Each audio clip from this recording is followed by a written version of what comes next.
Good evening and welcome to this week's live parish news programme. And we've got a very packed programme for you this evening, including some very important news from Brother Alistair on the next stages of opening the church up, which I'm sure you'll all want to hear about. I do apologise that tonight I'm not wearing a shirt and tie as I was last week, but it got rather hot wearing a shirt and tie, so I've gone back to the more casual style, so I hope you'll forgive me for that. Today is Armed Services Day, or Armed Forces Day. Armed Forces Day is a chance to show the support for the men and women who make up our armed forces community, from current serving troops to service families, veterans and cadets.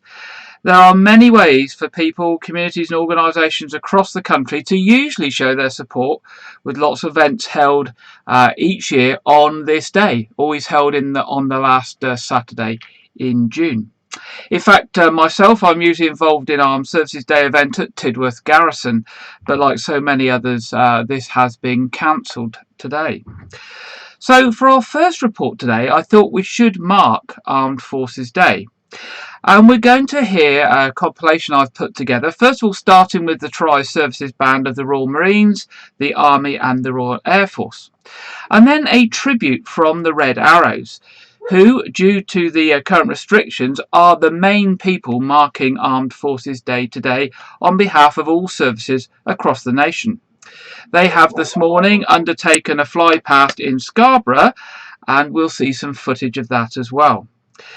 Part of the footage shown and shot today was from one of the Red Arrows themselves, the second in command, Hannah Smoker, and that's some rather nice footage that you'll see in a minute. I've also included some footage not shot today, but shot from earlier this month when there was a joint flypast of the RAF Red Arrows and the French Air Force when we had the visit of the President of France. And the report finishes with some music played by a very socially distanced RAF music team. I hope you enjoy our compilation for Armed Forces Day today.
Hello everyone, from all of us on the Royal Air Force Aerobatic Team, we're honoured to take part in the Armed Forces Day 2020. We're privileged to represent all of our colleagues in the UK military, including veterans. And at this time it's especially important to consider those of our colleagues deployed in operations around the world away from their families and loved ones. We hope you enjoy these images of our flypast over Scarborough for Armed Forces Day 2020.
Well, what fantastic footage of the red arrows there in the middle of that piece. Some of it being live from Scarborough today with the flyover over Scarborough, and the footage shot by the second in command. And then that fantastic footage flying over London and Paris. I couldn't resist putting that in when I found that footage on the RAF Red Arrows site. What fantastic footage, and doesn't it make you feel proud to see those planes in the sky? I hope you feel that it was an appropriate way to mark Armed Forces Day today, obviously being marked quite differently than it would normally. And I'm sure we will all be remembering in our prayers this weekend those service personnel who are on deployment all over the world at this time. We now move on to our second report this evening, and this is our report from Janet Hall, who this week has been speaking to Reverend Betty Port. about what she's been doing to keep her busy during the coronavirus lockdown. Betty's obviously very busy helping with our stream services and is very busy with the food bank. But amazingly, she finds time to do other things. And Janet is going to share those thoughts and with Betty now what she's been up to.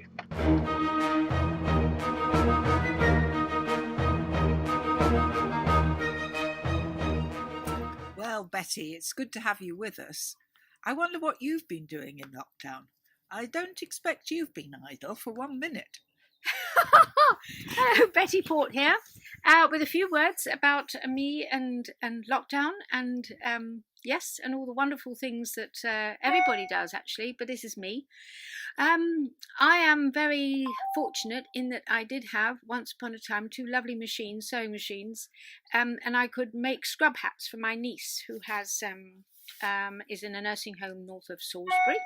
Unfortunately, both machines went up in smoke. Well, actually, one did physically went up in smoke, so I had to get another one. So I'm making scrub hats. I made 50 scrub hats and ran out of fabric, so I was unpicking bridesmaids' dresses that I was wearing, I know, in the 1970s, so you can imagine the fabric.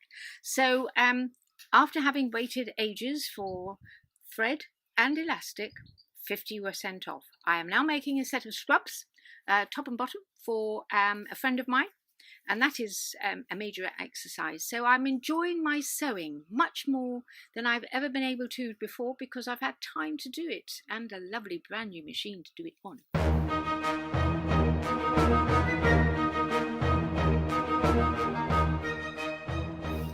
The other thing I do, and I've always done, is make jam.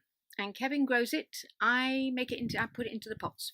So only yesterday I made some blackcurrant jam, and the day before I made some loganberry jam. That's it. And there is a photograph of my loganberry jam will be on your screen.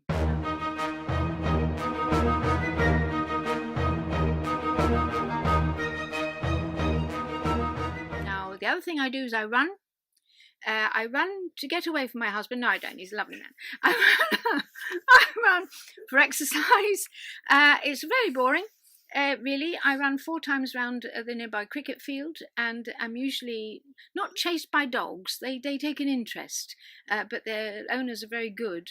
I was, however, once chased by a deer. That was very interesting because the deer was running alongside me. We were parallel, and I was very worried that he would come across my path. Because, yes, I was. But anyway, it didn't. It took the left-hand turn and I went on the right. So we were okay on that one. So I do enjoy my running. But mainly that's the only exercise I get. I did try Joe Wicks, but no, I couldn't carry on with Joe Wicks really. It was too energetic for me. So I do run. And I run on grass because I have a propensity. I have many propensities, but one of them is falling over when I am running. And a number of times I've cracked my head or cracked my knees. So I thought, right, I'm going on the grass now. So that's the grass. So I do my sewing, my jam making, besides all the usual things that ladies do, you know, or people do. Keep the house clean and washing and ironing and all that kind of stuff. And of course, I thoroughly enjoy Sunday services with the team. Especially if I am to have my workroom as my chapel, in which case my ironing board is a very good altar, and I get everything ready the night before, and I cook the bread, I bake the bread the night before. That is real bread. That's real bread. It's not a piece of stone that I've broken into. Sometimes it tastes like it, but no, it's good. And so I thoroughly enjoy that, and I thoroughly enjoy working at the food bank. And you will see a picture of me at the food bank and the banners that I've made, which I love. What you can do with old curtains and pairs of Kevin's old denim jeans is amazing. And also making the aprons out of Bags for Life. I thoroughly enjoyed that. Morrison's have very good Bags for Life and very endurable aprons. So that's just been me in lockdown. I must say that Tuesdays, Wednesdays and Thursdays of the week are very busy, because I'm at the food bank, and I usually come home and have to put my feet up for a bit before I go out and have my run. But I'm thoroughly enjoying that. It is hard being away from everybody at church, and I'm on the phone a fair bit, And I see lots of people walking by when I'm at the food bank, and that's great. You know, if you are there, just give us a wave. Had lots of good conversations, and people I've never met before coming up and saying, you know, how's it going? And so you're able to explain a bit about what the church is doing. So it's really good news. So that is me during lockdown. I think I've run out of almost everything I was going to say. So I shall just say fare thee well. It'll be a good when we're all together again in the church, and you can show me what you've done, because I will be able to see your beautiful altar frontal. I have not yet begun my square, I will be honest, but I'm going to try.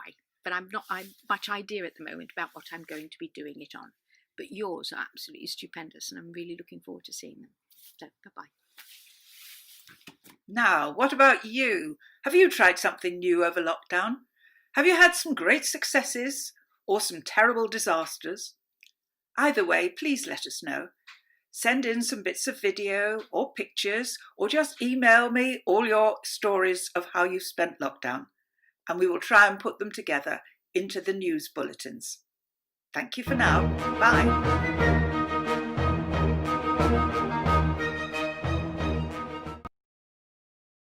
Thank you very much, Janet and Betty. And I have to say, the pinging, the phone pinging in that video was not in the studio here. It was, I think, Betty's phone. So it just shows how busy she is, because even when she was trying to do a video report, there were people messaging her and pinging her and what have you. So thank you, Betty and Janet, for that report. And as Janet said, if you would like to take part in a future week, please do let either Janet or myself know. And don't worry if you can't do the video, we can organise that for you. It's just if you've got something to tell and share, let us know and we'll help put something together. Moving on now, recently we've had lots of stories and lots of reports in the media about action groups, marches, protests, and at the other extreme, destruction of statues of famous people from our nation's history due to their past involvement in things in the past that we aren't too happy about these days, whether it's the slave trade or other activities. And things that we would now not be proud of today. However, it's important to know that not all famous people from our history have been involved in things that today we should be concerned about. One such person was former Weymouth MP Thomas Fowell Buxton, who some 200 years ago was working to eradicate slavery, capital punishment, and other aspects of life which were commonplace. For many, perhaps the name Buxton is most familiar as the name of a road. So I thought I would find out about the person behind the road name, Thomas Buxton, and share it with you this evening. I thought today, following some recent coverage of a range of historic figures and some of the things that they have been responsible for, that I would look at the life of someone connected with Weymouth and Portland, perhaps someone we can be proud of. That person is Thomas Buxton, or to give him his full name, Sir Thomas Fowell Buxton, Baronet of Belfield and Runton, Norfolk. Sir Thomas Fowell Buxton was born in Essex in 1786. He was privately educated and went to Trinity College, Dublin. He became a close friend of Joseph Gurney after his mother, who was a Quaker, introduced him to the Norfolk-based family. Although a member of the Church of England, he started to attend Quaker meetings with the Gurney family and married Joseph's sister Hannah in 1807. He became a partner in a brewing company and became involved in several campaigns for social reform. Another of Joseph's sisters was Elizabeth Fry, and Buxton became involved with her in the campaign for prison reform. In 1818, Buxton was elected MP for Weymouth and Melcombe Regis, a position he held until 1837. As an MP, he worked for changes in prison conditions and criminal law and for the abolition of slavery, in which he was helped by his sister-in-law, Louise Gurney Hall. He also opposed capital punishment and pushed for its abolition. Although he never accomplished this last goal, he worked to restrict the crimes for which capital punishment was sentenced. The number was eventually reduced from over 200 down to just 8. He was a strong advocate for the abolition of slavery in the British colonies. In 1823, he formed the Society for the Extinction of the Slave Trade, the committee that coordinated the campaign for total abolition. In 1824 he succeeded William Wilberforce as head of the anti-slavery party in Parliament, continuing the struggle until Slavery Abolition Act in 1833 freed all enslaved people in the British Empire. On the 16th of June 1824, a meeting was held at the old Slaughterhouse Coffee House, St Martin's Lane, London, that created the Society for the Prevention of Cruelty to Animals, later to become the RSPCA.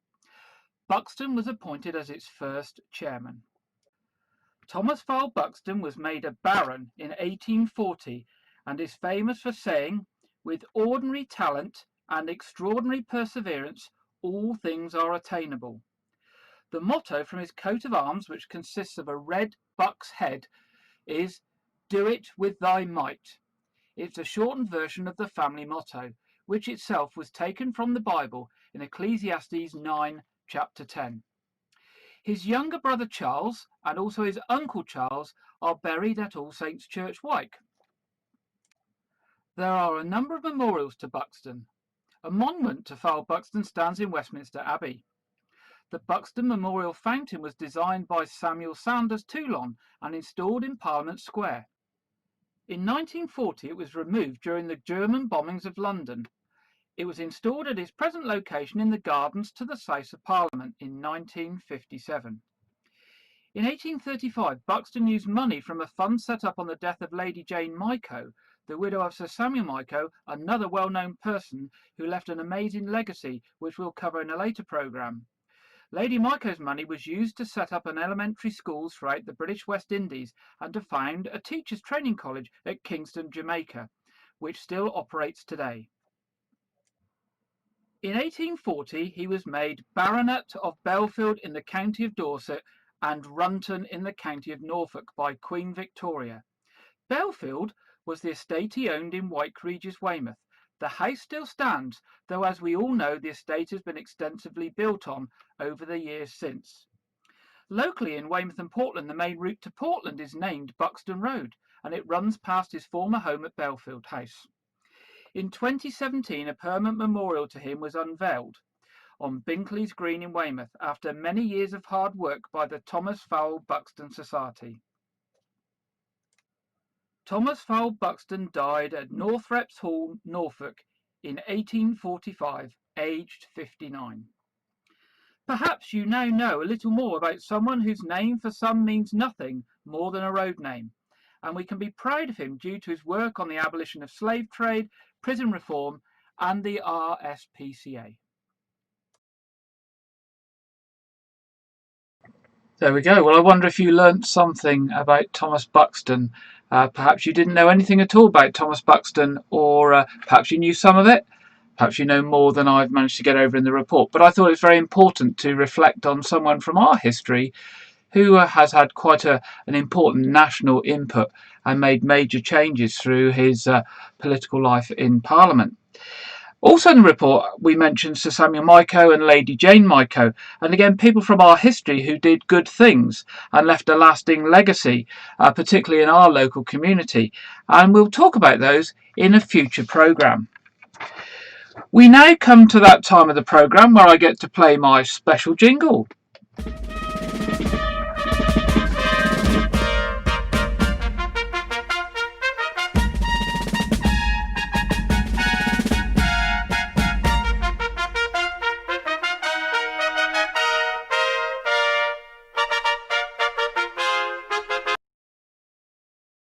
There we go. It's that time when we mention those who've had a birthday or having a birthday or some other special occasion. And this week we wish Lila Mitchell, sorry, I got that wrong, didn't I? Lila Mitchell, a very happy birthday. She's 10 today. Also, we wish Nikki Kay a belated happy birthday. She was had her birthday this week. And we wish Pauline Wheatley a very happy birthday for her birthday on Tuesday. So happy birthday, Lila, Nikki and Pauline, for your birthdays around this weekend. Of course, if you're having a birthday or anything else special coming up, please do let us know so we can mention you in next week's programme. We're now coming to an important part of our programme where we will hear from Brother Alistair on the changes that we'll see in the next few weeks in terms of the church opening up further for services. And also what the next step will be after that, or what we think it might be, probably in October. So let's go across now to hear from Brother Alistair.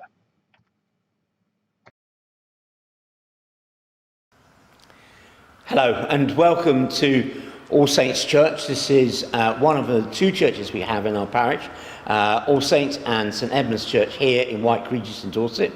My name is Brother Alistair and I'm the rector. Well, I have some good news, partially good news. After 15 weeks it will have been that we've been closed for public worship. On the 5th of July we are hoping to be open in a very, very small and restrained way for a non-live streamed Eucharist. Our main services will continue to be online. The vast majority of our church membership are still shielding, and we are incredibly conscious that this virus of COVID-19 is still alive and well. You only have to see the news reports of beaches in Weymouth and places like that to realise that we do need to keep our distance. And so we are making a few decisions this week before we formalise it, hopefully towards the end of next week. And our proposals really are these. That for July and August only, we will be offering a Eucharist here at 11 a.m. and on Wednesday at 10:30 a.m. The service will be entirely taken by a licensed minister or member of clergy, and all the precautions that we've taken in relation to private prayer will continue. So face masks will be worn, hand gelling will happen, most of the areas of the church will be closed, we will be taking your temperature, and we will be taking your contact details just for a 3-week period so that we can get hold of you for track and trace. We are keeping the 2-metre distancing. We appreciate that Prime Minister Boris Johnson has said that 1 metre and variations beyond that are possible. However, as we have risk assessed our building and taken into account the number of vulnerable people who may be present in our services, we believe that keeping the 2-metre distancing is the correct thing to do. So how will it work? Our primary service will still be live streamed on a Sunday morning at 9:30 a.m. and you can access that through our Facebook group, through YouTube and through Twitter. It will be as participative as it has been in the past, and that will continue. Then at 11 o'clock, a SED-only service will take place here. When you arrive, it will be as if you were coming for private prayer, and we will seat you. You will remain in your places during the whole time of the service, and communion in one part will be brought to you by the priest. So that's going to be the format for July and August. In September, I would have been here a year. Because of the settling in period and then COVID happened, I have not been able to take any annual leave since I've been here, apart from I think I've got a couple of days up in Derbyshire just after Christmas. So I am very tired. And so I'm going to take 3 weeks off, and Reverend Betty Port will be stepping in for me, and during that time we will only have the Sunday service. There will be no midweek services during that time. At the end of September, I don't know if she is celebrating, but we will be, it will be a change of pace for Reverend Betty as she retires at the end of September. In October, I will pick up the reins again, and then the proposal that will be going out to the PCC and the church, waiting for authorization for the bishop, will that we will have a change in our service timings. We will then therefore move to a live stream service here in the church at All Saints Church. It will still hold the 2-metre distancing. It will just be that the ministry team will no longer be in their homes, but rather they will be present with me in the building, taking the service in September. As things stand, we still expect to keep the 2-metre distancing rules. And at the same time, St Edmund's Church will be reopening. The service time here for this service will not be 9:30, it will be 9:15 p.m. There is a quarter of an hour difference. This is for very good reasons, namely that just is not time to get down and get ready to take the service at St Edmund's if it finishes, if I've got to take a service at 11 o'clock. The service at St Edmund's will be as follows. It will be, for 2 weeks of the month, it will be a Eucharistic service, and for 2 weeks of the month, it will be a non-Eucharistic service. So the church services will continue at St Edmund's, but only 2 Eucharists will be celebrated down there per month. This is to allow for the fact that for a period of time, and that's dependent on how long Betty would like to take off, that actually we will only have 1 priest to serve the church. Now, funerals. Funerals will take back up, and we will be communicating with the funeral directors. Weddings, as of the end of July, people will be able to get married here by bands, and secondly, but we will be capping the numbers of those coming to 25. At the moment, we do not know yet if we are able to ticket events, because it is a public event, and so therefore we may not be able to ticket it. So we are still finding out details. Baptisms, we still have not received any guidance on performing a baptism. Until such time as we receive guidance other than in the case of emergency baptism, baptisms will not be taking place until such time as we are told. The process that we will go through this week is I will give these formal proposals. Well, these formal proposals have been shared with the standing committee, and they have been shared with the ministry team. This will now be going out this evening, so as a whole church we will know about these proposals. If you have any comments or questions, please contact myself as the rector, or alternatively, if you want to know more as to how we made these decisions and how these decisions are being made, please do contact me. These decisions will not be ratified until I have had the okay, particularly on service time changes that have gone through the Archdeacon of Cherbourg. Now that all sounds really complicated. What does it mean, basically? It means, first and foremost, we want to keep you safe, and we want to keep one another safe. And that is why we are making the steps that we are making. Secondly, we're trying not to wear everybody out. And so therefore we are coming up with a service program that works. So for example, we've had to drop the 8 o'clock service because we just can't clean the church in time for a 9:30 service. We're trying to stay online because actually we have a couple of hundred people every Sunday accessing our services, which are being live streamed. And finally, in relation to St Edmund's, both of the church wardens, most of the church members are having to self-isolate well into August and probably beyond. Some of them have got pre-existing conditions, and so the reality of opening up the building is just not there. And so what we are trying to do is follow not only the government guidelines, but also the bishop's guidelines, that we open the church up in a slow, systematic, realistic way.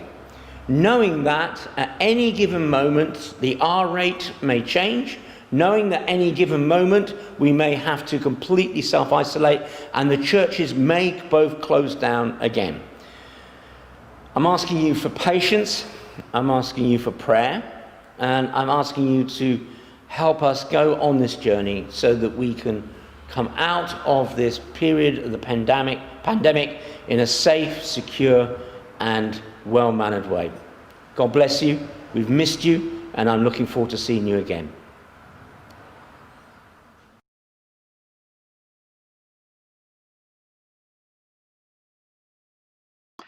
So there we go, straight from Brother Alistair, the proposals for moving forward. I think the main thing to reflect on is what's going to happen in the immediate future. It does now mean that those that wish to receive communion in church can do that on a Wednesday and on a Sunday. So just to clarify the times, Wednesday it's 10:30 in the morning, and Sunday it will be 11 o'clock. That's after the live stream service has finished, which will continue at 9:30. Now the limit on numbers at both of those services will be 25 people. So obviously we don't want everybody to turn up on a Sunday, and that's why we are doing two spread services for two reasons. One, as the church can be cleaned in between the Wednesday and the Sunday service, and also we can spread out the numbers. So we would ask you, first of all, if you can attend on a Wednesday, to attend on a Wednesday, leaving those that work to attend on a Sunday. And we'll just have to monitor the numbers and see how it goes. So that's 10:30 Wednesday and 11 o'clock Sunday. And that will be for the next couple of months until we're able to move to the next stage and to open up more fully and take things forward, bearing in mind that guidance can change at any time. So we're coming to the end of this evening's programme. There's been a lot to take in. To say we will pass that information out by email in the week. As soon as the guidance has come out, it's been confirmed by the Archdeacon, we will share that formally with you. But we wanted you to know as soon as possible what was being thought about. So this evening we have our quiz at 7:30 as usual, and our Sunday service tomorrow at 9:30. I haven't quite finished yet because I thought, having spoken to a few people, that people have been concerned about our church buildings in particular, and that they've not been used and perhaps not cared for. I wanted to assure you that the buildings are being regularly checked and they are being looked after. For instance, the organs at both churches are being checked and played on a weekly basis, as we've been asked to do by the diocese, to make sure they remain in good condition and that we can use them when the time comes. The grass and the gardens at both churches are still being cut and weeded, and they look in very good shapes. So thank you to all those people who keep up the maintenance and the checks on our churches and their grounds. I thought therefore tonight I would finish with some video of All Saints Church taken this morning to show you that the grounds of the church are all in good condition, that the church is still there, it's clean, it's in good condition, and it's well cared for.